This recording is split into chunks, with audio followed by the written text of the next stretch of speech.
Hello students, कैसे हैं आप सब लोग। आज आपके मैथ्स के चैप्टर 2 की अगली ऑनलाइन क्लास है। अभी तक अपन 2 क्लास कर चुके हैं, ठीक है। तो आज आपकी थर्ड ऑनलाइन क्लास है, ठीक है।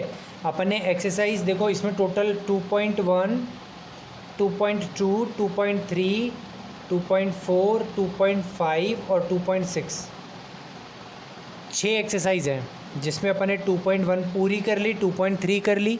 उसके बाद 2.2 चल रही थी अपनी। इसमें क्वेश्चन नंबर 7, 8, 7 या 8 क्वेश्चन तक अपन ने कर लिया था, 8 या 10 तक जो भी था। उसके आगे अपन पढ़ेंगे। उसके बाद आज अपन 2.4 करेंगे, ठीक है। तो ये दोनों वर्ड प्रॉब्लम्स वाली है।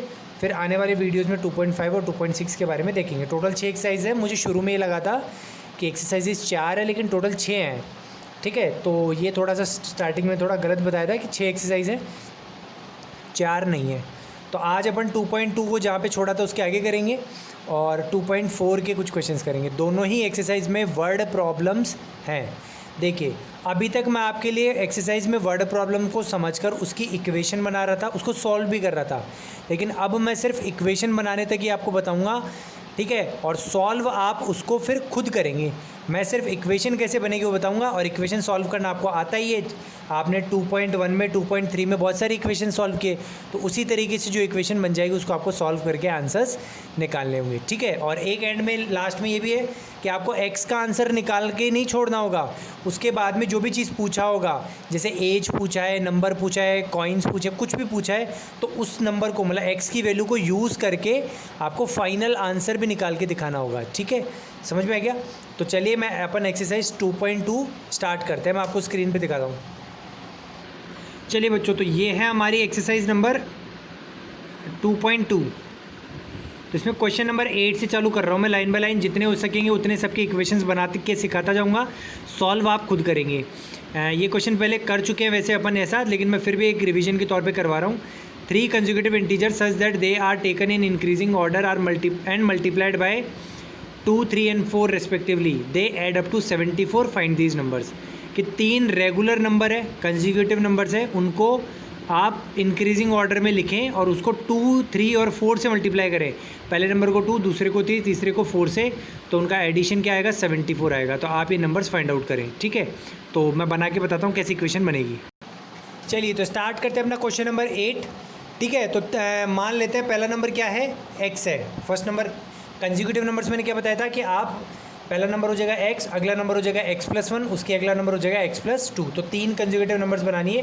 Let first number x, second number क्या मान लेंगे x+1, और थर्ड नंबर क्या हो जाएगा x+2, ठीक है।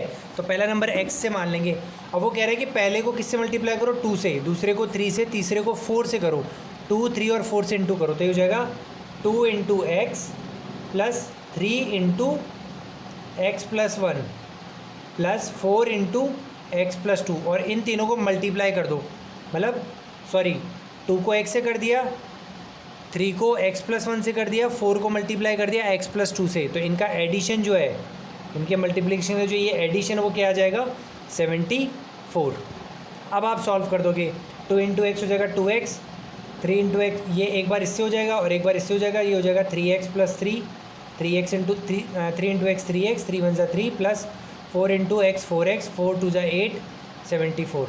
अब x वाले नंबर्स को ऐड कर देना, और इन नंबर्स को अलग ऐड कर दोगे, और फिर नंबर्स को उधर ले जाके माइनस कर दोगे। फिर x का आंसर जो भी बनेगा, तो x के पास में जो भी नंबर होगा उसको ले जाके डिवाइड करके x आ जाएगा। तो फर्स्ट नंबर आ जाएगा। फिर उसमें 1 जोड़ने पे फिर आप वापस ये तीनों कोटेशन नीचे लिखोगे। फर्स्ट नंबर, तो जो आपका x का आंसर आएगा वो फर्स्ट नंबर हो जाएगा। जो सेकंड नंबर हो जाएगा, जो भी x का आंसर है उसमें 1 जोड़ देना, और थर्ड नंबर के लिए उसमें 2 जोड़ दोगे, ठीक है। तो इस तरीके से आप ये क्वेश्चन आगे अब खुद करेंगे। मैंने आपको इक्वेशन बनाना सिखा दिया कि 3 कंसेक्यूटिव नंबर बना लिए और तीनों को 2, 3 और 4 से इंटू कर दिया। एडअप मतलब प्लस करने पर किसके इक्वल आया, 74,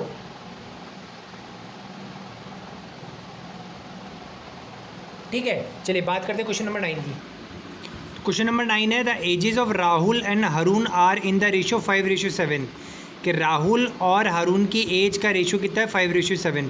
तो मैंने पहले बताया था, जब भी दो से ज़्यादा चीज़ों का रेशियो दे रखा हो, तो पहले को कितना मान लेंगे आप, 5x, दूसरे को कितना मान लेंगे, 7x, ठीक है। 4 years लेटर, 4 साल बाद में ये तो प्रेजेंट एज हो गई, ठीक है। दोनों की प्रेजेंट एज का रेशो कितना है 5:7। अब 4 साल बाद में उनकी एजेस का सम कितना हो जाएगा 56 ईयर्स। तो उनकी प्रेजेंट एजेस क्या है, तो let the present age of Rahul 5x, let the present age of Harun 7x। चलिए, तो इस तरीके से हमारा क्वेश्चन नंबर 9 हो जाएगा। पहले अपन let present age of Rahul 5x मान लेंगे, और फिर मैंने ये इन्वर्टेड कॉमा मतलब यही वाला पार्ट वापस लिखना है, let present age of Harun 7x years, ठीक है। दोनों के इतने ईयर्स अपन ने मान लिए, ठीक है। अब वो कह रहा है कि 4 साल बाद, अब देखो अगर आपकी अभी एज 10 साल है तो 4 साल बाद कितनी हो जाएगी, 10 + 4 हो जाएगी, +4 हो जाएगी। तो कभी भी अगर अपन ईयर्स लेटर जाएं, मतलब आगे जाते हैं, तो हमारी उम्र बढ़ जाती है, यानी उतने साल प्लस हो जाती है। और कई बार पीछे भी जाएगा, अगो का मतलब होता है पीछे जाना, या पहले बिफोर। तो अगर अपन उम्र में पीछे जाते हैं तो हमारी उम्र माइनस हो जाती है, और आगे जाते हैं तो उम्र प्लस हो जाती है। तो राहुल की as present as 5x years है, तो 4 साल बाद कितनी हो जाएगी 5x + 4 years. 4 years later Rahul की एज कितनी हो जाएगी, प्रेजेंट एज में 4 साल जोड़ दो। ऐसे हरून की एज कितनी हो जाएगी 7x + 4 ईयर्स, ठीक है। अब वो कह रहे हैं कि 4 साल बाद में जो ये एजेस आ गई, इनका सम कितना हो जाएगा 56 ईयर्स। तो हमारी इक्वेशन बन जाएगी 5x + 4 ये राहुल की एज + 7x + 4 ये हरून की एज, इन दोनों का सम का मतलब प्लस क्या हो जाएगा 56। अब सॉल्व कर दोगे आपका x का आंसर आ जाएगा। तो फिर राहुल एज निकाल के बताओगे नीचे, x का आंसर आने पे नहीं छोड़ोगे। राहुल एज = 5 × जो भी x का आंसर आएगा वो बना दोगे। जैसे मान लो x का आंसर आ गया 6, तो राहुल एज 5 × 6 = 30 और हरून से 7 × 6 = 42। तो जो भी आपका x का आंसर आएगा उसको मल्टीप्लाई करके नीचे ये सेंटेंसेस दोबारा लिख के एज बताओगे। अगले क्वेश्चन पे चलते हैं। चलिए बात करते हैं क्वेश्चन नंबर 10 की। तो ये आप खुद करेंगे, मैं समझा देता हूँ कि बॉयज़ और गर्ल्स का रेशो कितना है। The number of boys and girls in the class are in the ratio 7:5। तो बॉयज़ को आप मान लेंगे 7x और गर्ल्स को मान लेंगे 5x। अब ये कह रहे हैं कि boys is 8 more than girls, कि बॉयज़ 8 ज़्यादा हैं। तो यानी कि बॉयज़ में से गर्ल्स को माइनस करेंगे ना, कितना आएगा 8। तो 7x - 5x = 8। ये आपका इक्वेशन बन जाएगा। वहाँ से सॉल्व करके x का आंसर आ जाएगा। फिर 7x में रख के बॉयज़ का पता कर लेना, 5x में रख के गर्ल्स पता कर लेना, फिर टोटल स्ट्रेंथ निकालने के लिए उनको ऐड कर लोगे। चलते हैं क्वेश्चन नंबर 11। ये मैं करके बताऊँगा, सब ध्यान से पढ़िएगा। Bhaichung's father is 26 years younger than Bhaichung grandfather. Younger का मतलब होता है छोटे, कि बाईचुंग के पापा बाईचुंग के दादाजी से कितने छोटे हैं 26 साल। And 29 years older than Bhaichung, और बाईचुंग के पापा बाईचुंग से कितने बड़े हैं 29 ईयर्स, यानी बाईचुंग के पापा बीच में हो गई, उनसे बड़े उनके दादाजी हैं, कितने बड़े हैं 26 साल बड़े हैं। और सबसे नीचे कौन हो गया बाईचुंग हो गया, जो बाईचुंग के पापा से कितना छोटा है 29 ईयर्स। अगर तीनों की एजेस का सम 135 ईयर्स है, तो बताओ तीनों की एज कितनी है। तो देखो यहाँ पे बाईचुंग के दादाजी की एज भी बाईचुंग के पापा से कंपेयर की है, और बाईचुंग की एज को भी बाईचुंग के पापा से कंपेयर किया है। तो अपन बाईचुंग के पापा की एज को क्या मान लेंगे x ईयर्स। चलिए, तो ये हो जाएगा हमारा क्वेश्चन कि let age of Bhaichung father = x years. कितना मान लिया x ईयर्स। अब आ जाएगा एज ऑफ बाईचुंग ग्रैंडफादर। तो देखो बाईचुंग के जो ग्रैंडफादर है उससे कितना छोटे बाईचुंग के फादर, अपन को बताया 26 ईयर्स, कि पापा है ना दादाजी से 26 साल छोटे हैं। तो दादाजी की एज 26 साल ज़्यादा होगी, ऑब्वियसली बात है भाई, दादाजी बड़े हैं। तो ज़्यादा करने के लिए अपन क्या कर देंगे प्लस कर देंगे। तो ग्रैंडफादर की एज हो जाएगी x + 26 ईयर्स। समझ में आ गया भाई। बाईचुंग के फादर बाईचुंग के ग्रैंडफादर से 26 साल छोटे हैं, तो उनकी x मान लिया, तो ये 26 साल बड़े हो जाएंगे दादाजी, तो x + 26। अब इसी तरीके से बाईचुंग जो है वो अपने पापा से बाईचुंग के जो पापा हैं वो बाईचुंग से 29 बड़े हैं भाई। दादाजी से तो छोटे हैं लेकिन बेटे से तो बड़े हैं। कितने बड़े हैं 29 साल। तो अगर हमें बाईचुंग के पापा की एज पता है x ईयर्स, तो बाईचुंग की एज कितनी हो जाएगी x - 29। यानी कि दादाजी की एज निकालने के लिए बाईचुंग के फादर की एज में 26 जोड़ना पड़ेगा। क्यों, दादाजी बड़े हैं 26 साल। और बाईचुंग की एज निकालने के लिए कम करना पड़ेगा क्योंकि बेटा छोटा है, कितना 29 साल। समझ में गया। और सबसे बड़ी ऑब्वियसली बात है दादाजी सबसे बड़े होंगे इसलिए प्लस में हो गया, इनकी x मान ली, और बेटा सबसे छोटा होगा तो 29 साल कम कर दिया। समझ में आ गया? क्लियर है? वापस एक बार वीडियो को इसको पीछे जाके दोबारा सुन लो 2-3 बार अगर आपको कन्फ्यूजन हो रहा है। हाँ, आगे बोल रहा है कि इन तीनों की एजेस का सम कितना है, 135 ईयर्स। तो ये हो जाएगा x plus 26 plus x minus 29 is equal to 135। तो ये x प्लस 3x हो जाएगा। 26 में से 29 माइनस करोगे तो माइनस का 3 आएगा, जो बाद में उधर जाके प्लस हो जाएगा। तो इस तरीके से सॉल्व करके आप x निकाल लोगे और x आ जाएगा तो वो एज हो जाएगी बाईचुंग की।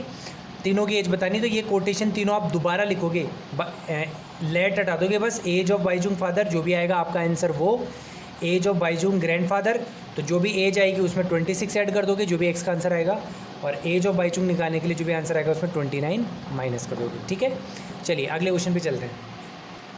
चलिए क्वेश्चन नंबर 12 की बात करते हैं। क्वेश्चन नंबर 12 में आपको बोल रहा हूँ, स्क्रीन पे नहीं दिखा रहा, आप सुन लेना। 15 years from now Ravi's age will be 4 times his present age, कि आज से 15 साल बाद रवि की एज आज की एज के 4 टाइम्स यानी 4 गुना के बराबर हो जाएगी। तो उसकी प्रेजेंट एज फाइंड आउट करो। तो अपन ने प्रेजेंट एज को क्या मान लिया, x ईयर्स। तो 15 साल बाद में कितनी एज हो जाएगी, x प्लस 15 ईयर्स। तो इन दोनों में रिलेशन बताया है कि जो 15 साल बाद की एज है वो 4 टाइम्स होगी किसके, प्रेजेंट एज के। तो ये हो जाएगा x प्लस 15, जो 15 साल बाद की एज है वो 4 टाइम्स, टाइम्स का मतलब क्या होता है, मल्टीप्लाई, किसकी एज के, प्रेजेंट एज के। तो ऐसे इक्वेशन बन जाएगी कि 15 साल बाद की एज 4 टाइम्स होगी किसके, प्रेजेंट एज। तो इक्वल आ जाएगा बीच में, तो हो जाएगा x plus 15 is equal to 4x। अभी से x को इधर ले जाके माइनस कर देना आप, तो माइनस एक्स हो जाएगा तो 3x आ जाएगा, फिर x की वैल्यू आ जाएगी, तो वही रवि की प्रेजेंट एज हो जाएगी। समझ में आ गया? चलिए आगे चलते हैं। चलिए क्वेश्चन नंबर 13 की बात करते हैं। A rational number is such that when you multiply it by 5/2 and add 2/3 to the product you get -7/12, what is the number. ये क्वेश्चन आपके पहले क्वेश्चन जैसा ही एक्सरसाइज का, कि let the number be x, फिर x में आप किसका मल्टीप्लाई कर देंगे, 5/2, तो x इंटू 5/2, फिर आगे ऐड कर देंगे प्लस 2/3 और इज इक्वल टू क्या लिख देंगे, -7/12। x into 5/2 plus 2/3 is equal to -7/12। फिर x इंटू 5/2 तो हो जाएगा 5x/2, और इस 2/3 जो प्लस में होगा उसको -7/12 की ले जाके पीछे आप माइनस कर देंगे और फिर एलसीएम ले लेंगे और फिर ऐसे सॉल्व कर लेंगे। ठीक है, कि आप 2/3 जो आएगा ना, अभी मैंने इक्वेशन जो बताई उसमें 2/3 को आप पीछे लेके जाना उधर, इज इक्वल टू के दूसरी तरफ -7/12 के पीछे जाके हो जाएगा -2/3। फिर 12 और 3 का एलसीएम ले लेना और सॉल्व कर लेना। फिर x के पास में जो 5 और 2 है तो 5 नीचे चला जाएगा, 2 ऊपर चला जाएगा।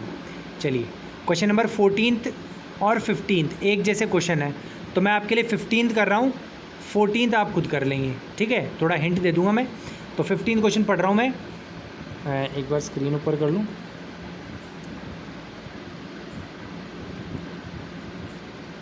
चलिए question number 15, I have a total of ₹300 in coins of denomination 1, 2 and 5। मेरे पास 1 रुपये के, 2 रुपये के और 5 रुपये के सिक्के हैं। 1 रुपये के, 2 रुपये के और 5 रुपये के सिक्के हैं, जिनसे कितना पैसा बन रहा है, 300 रुपये है मेरे पास। मतलब उनको 1 रुपये, 2 रुपये, 5 रुपये के सिक्कों को काउंट करूँ तो कितने रुपये बन रहे हैं, 300 रुपये बन रहे हैं। The number of 2 rupees coins is 3 times the number of 5 rupee coins, कि 2 रुपये के कॉइन्स की जो संख्या है वो 3 गुना है किसके, 5 रुपी कॉइन्स की संख्या की। जैसे 5 रुपये के अगर मान लो 15 सिक्के हैं तो 2 रुपये के हो जाएंगे 3 गुना, 15 थी 45 सिक्के हो जाएंगे। तो 2 के सिक्कों की संख्या 3 गुना है 5 के सिक्कों की संख्या के। और टोटल सिक्के 1 रुपये के, 2 रुपये के और 5 रुपये के, टोटल मेरे पास 160 सिक्के हैं, जिनसे कितने रुपये बन रहे हैं, 300। तो बताओ कितने कितने रुपए वाले, हर 1 रुपये का, 2 रुपये के, 5 रुपये के कितने कितने सिक्के हैं मेरे पास। ठीक है, तो मैं ये आपके लिए करके बताता हूँ। ठीक है, तो अपन इस वाली बात से चालू करेंगे कि 2 रुपये के सिक्के 3 रुपये के 5 गुना है ना, और टोटल सिक्के 160 है, तो वहाँ से चालू करेंगे अपन। चलिए तो स्टार्ट करते हैं क्वेश्चन 15। टोटल कॉइन्स कितने दिए अपन को, 160 सिक्के हैं। तो अपन 5 रुपये की कॉइन कितने मान लेते हैं, x। तो ये जो 2 रुपये कॉइन्स हैं ये क्या हो जाएंगे, 3 टाइम्स। 3 टाइम्स मतलब 3 गुना हो जाएंगे, कितने हो जाएंगे, 3x। अब देखो अपने पास 160 सिक्कों का बैग है, उसमें 5 रुपये के x सिक्के हो गए और 2 रुपये के 3x सिक्के हो गए, तो बचे सिक्के किसके हो गए? 1 रुपये के। तो 1 रुपये के सिक्के कितने हो जाएंगे? इन दोनों को आप 160 में से कम कर दो। अभी सिर्फ अपन ध्यान रखना है, रुपए नहीं पता कर रहे, सिक्कों की संख्या पता कर रहे हैं। सिक्कों की संख्या अलग चीज़ होती है, रुपए अलग चीज़ होते हैं। तो 5 रुपये के सिक्के कितने मान लिए? x। तो 2 रुपये के सिक्के कितने हो जाएंगे? 3 टाइम्स यानी 3x। ठीक है, तो 1 रुपये के सिक्के कितने हो जाएंगे? तो 160 में से इन दोनों को क्या कर दो? माइनस कर दो। तो 1 रुपी कॉइन्स क्या हो जाएगा? 160 माइनस ब्रैकेट में इन दोनों को जोड़ दो, x प्लस 3x। x और 3x को जोड़ दिया और उसको 160 में से क्या कर दिया? कम कर दिया। तो हो जाएगा 160 माइनस x प्लस 3x हो जाएगा 4x। x और 3x 4x हो जाएगा। ठीक है, ये सिक्कों की संख्या आ गई अपनी। अब अपन करें money made by 5 rupees coin कि 5 रुपये के सिक्कों ने कितने रुपए बनाए।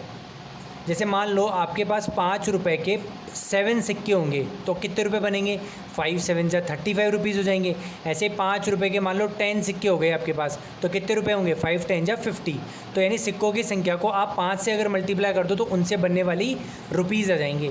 तो इस तरीके से money made by 5 rupee coins क्या हो जाएगा? x इंटू 5 यानी 5x रुपीज़।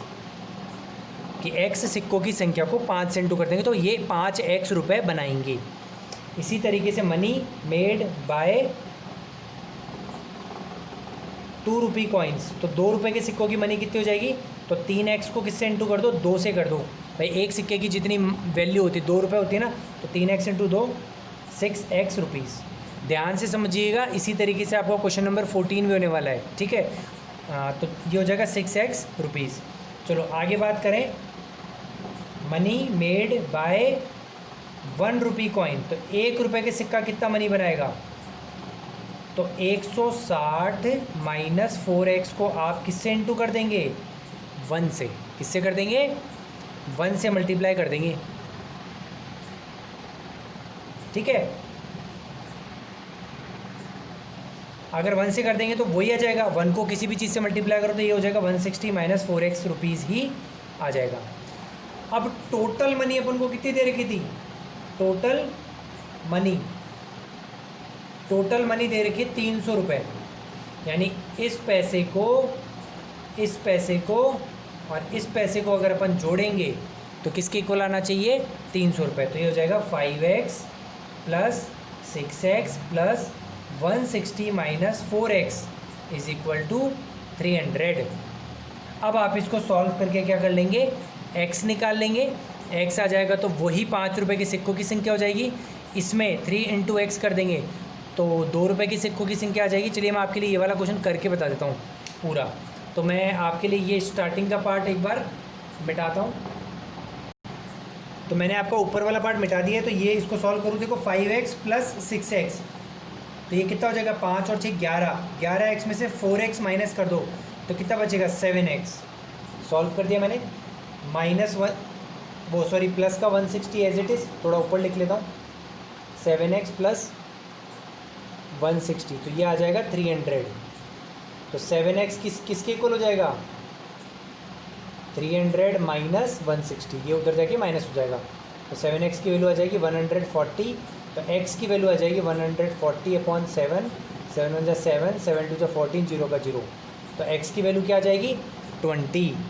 तो 5 रुपये के कॉइन्स कितने हो जाएंगे? 20 कॉइन हो जाएंगे।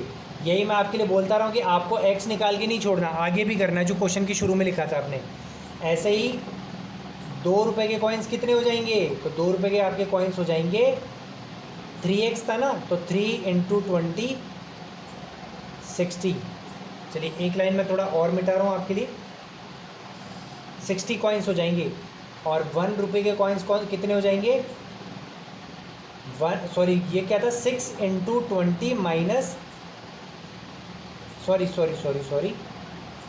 क्या था? 160 माइनस 4x था। तो 160 माइनस 4 इंटू 20 इस वैल्यू में रख देंगे 160 माइनस 4x। तो ये हो जाएगा 420 या 80, तो ये हो जाएगा 160 माइनस 80 जो कि किसके इक्वल आ जाएगा? 80 कॉइन्स। तो 5 रुपये के 20 सिक्के हैं, 2 रुपये के 60 सिक्के हैं और 1 रुपये के कॉइन्स कितने हो जाएंगे 80। इस तरीके से आपको क्वेश्चन नंबर 14 भी करना है। स्क्रीन में आपको दिखा देता हूँ। चलिए तो क्वेश्चन नंबर 14 में क्या है, देखो आपके पास 100 रुपये, 50 रुपये और 10 रुपये के नोट हैं और इनका तो सिंपल दे रखा है, इनका रेशो कितना है 2:3:5। तो आप सीधा, और इनसे बनने वाली कॉस्ट कितनी है 4 लाख। तो आप बोल दोगे लेट द 2 रुपी कॉइन्स भी 100 रुपीज़ नोट भी 2x, 50 रुपीज़ के नोट्स 3x, 10 रुपीज़ के नोट 5x। 3 बार लिख दोगे। फिर ऐसे लिखोगे वो जो मैंने क्वेश्चन नंबर 15 में लिखा, money made by 100 rupees note, तो 2x को 100 से मल्टीप्लाई कर दोगे। Money made by 50 rupee note, तो 3x को 50 से कर दोगे, ऐसे 5x को 10 से कर दोगे। फिर तीनों को ऐड कर दोगे और बराबर लग दोगे 4 लाख के। सॉल्व करके x का आंसर आ जाएगा और फिर x को 2x, 3x और 5x में रख के तीनों के सिक्के बता दोगे। चलिए अपना लास्ट क्वेश्चन है इस एक्सरसाइज का। The organisers of an essay competition decide that winner in the competition gets a prize of ₹100 and a participant who does not win gets ₹25। कि जीतने वाले को 100 रुपये मिलेंगे और जो नहीं जीतेगा उसको 25 रुपये मिलेंगे। अगर टोटल मनी जो बांटी जानी है बच्चों में वो 3000 रुपीज़ है, तो बताओ कितने विनर्स हैं और कितने, if the total number of participants is 63। अगर 63 बच्चों ने पार्ट लिया तो कितने लोगों ने जीता, कितने लोगों ने नहीं जीता, ये बताओ।